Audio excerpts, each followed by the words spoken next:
USS Indiana was the second ship in a series of 4 South Dakota-class battleships. She entered service in the Pacific Theater in late 1942 and went on to participate in most of the US Navy's major operations, including the Solomon Islands campaign, the battles of the Marshalls and Marianas Islands, Iwo Jima, Okinawa, and in July 1945, Indiana became the first battleship to shell the Japanese home islands. She was placed in reserve shortly after the war and scrapped in the 1960s. Here she is in all her glory. She enters the game at Tier 9, and we will start this preview guide by quickly looking at the armor layout.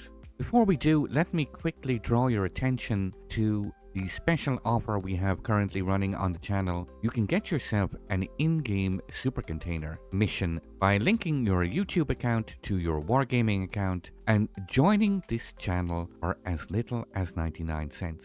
As soon as you do, the API connected will instantly credit your account with the mission and you can start earning a super container. And you support the channel, so thank you very, very much indeed for everyone who takes advantage of the offer. So we'll start as usual by having a look at Indiana's overall survivability, her hit points, the build, her armor layout, that kind of thing. We can see Indiana gets 67,950 hit points, a very strong torpedo protection damage reduction of 56%. And if we look at the actual armor layout, 32mm, bow, upper and lower. Side plating, this is torpedo protection. Upper casemate armor is 38. Deck armor is 38. Here at the stern, all 32mm. The gun turrets, frontal plate of 457mm, side 241, top plate 184, and the rear plate is 305mm. Superstructure gets 19mm of plating, and when we quickly look at the Citadel armor, we can see it is well submerged beneath the waterline. The advert ship is 16, and here on the bow is 156. Deck armor on the Citadel is 38, and here it's 16. Torpedo bulkheads. So very, very well protected, deep under the waterline. The main belt armor is 310 above the waterline and 274 underneath. A pretty decent armor. It's going to make her quite difficult to Citadel unless showing full flat broadside and you get shells perfectly on the waterline in a downward motion. This is further reinforced by having access to 5 repair parties, and very unique, it becomes the first American battleship with access to hydroacoustic search. Now, with enhanced propulsion and a decent turning circle, this is going to be very strong indeed, being able to counter enemy torpedoes. Not only being able to see them in time, but also having the mobility to be able to dodge them, to turn and dodge them. This is the build I am currently using, so all of the numbers we will be looking at throughout this preview guide are based on these combination of upgrades and captain skills. Here is captain build I'm using. I have sacrificed concealment expert just to play around with the secondaries at the moment. So again, this will be reflected in the secondary ranges and accuracy. So let's go to the main battery, which I'm quite sure most of you will be interested in. Main battery guns. Already we can see 9 of these 406mm barrels housed in 3 triple turrets, 2 fore and here 1 aft.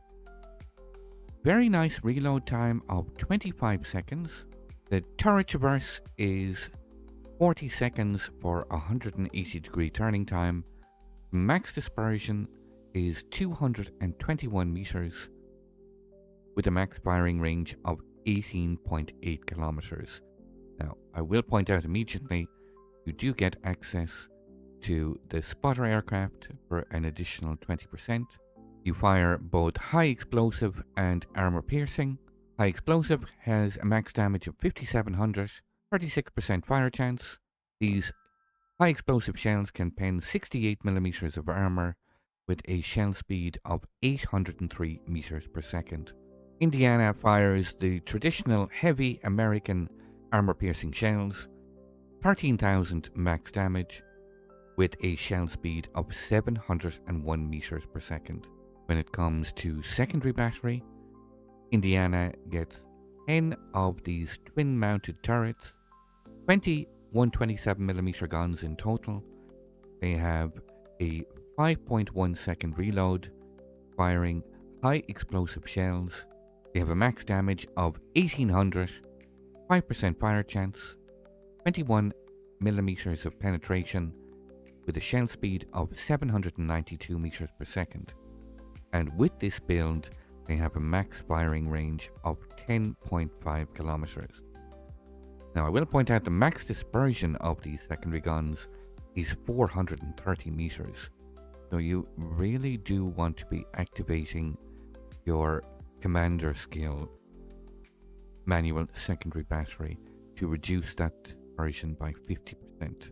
You really want to be taking advantage of this to get real accuracy on the secondaries. That will reduce the dispersion on the secondary battery down to 215 meters.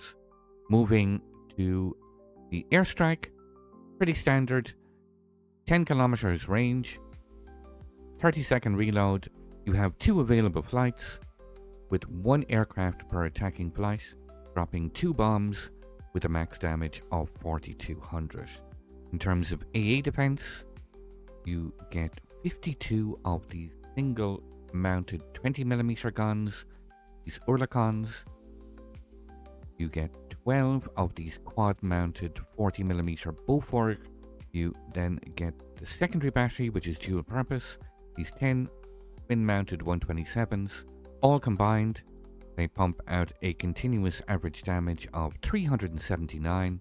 See the numbers, the vast majority is split between short and medium range. Indiana can fire 8 shell explosions per flak salvo with a max damage of just under 1700, hit probability of 75%, and the action zone for these flak explosions is between 3.5 and 5.8 kilometers, which is also the max firing range. Priority sector reinforcement is 35%, with an action time and prep time of 15 seconds. When it comes to maneuverability, a max speed of 28.9 knots. This is with the Sierra Mike signal flag. Base is 27.5. Turning circle radius is 710 meters. And a rudder shift time of 12.3 seconds. Now I am running with the rudder shift or steering gears mod, and the propulsion mod is built in. So Indiana gets enhanced propulsion, so you can essentially you're running both upgrades in principle. You have steering gears and the propulsion mod built in, which is very, very nice. In terms of concealment, now the concealment is 13.8 with this build. I will admit you can improve the concealment further by running with Concealment Expert by a further 10%, but I am currently testing this combination of captain's key. So, Indiana will be entering the live server for testing in update 14.7, which is in early August of 2025. I must stress Indiana is still in testing. These are not the finished numbers. They will be subject to balancing changes throughout the testing process. As soon as gameplay is available, I will add the links to the pinned comment and post a new gameplay video on YouTube. So make sure to subscribe and like the video so you can easily re-find the channel. If you'd like to see some live gameplay, feel free to come over here and visit me on Twitch. You can see the link here on screen. I look forward to seeing you all.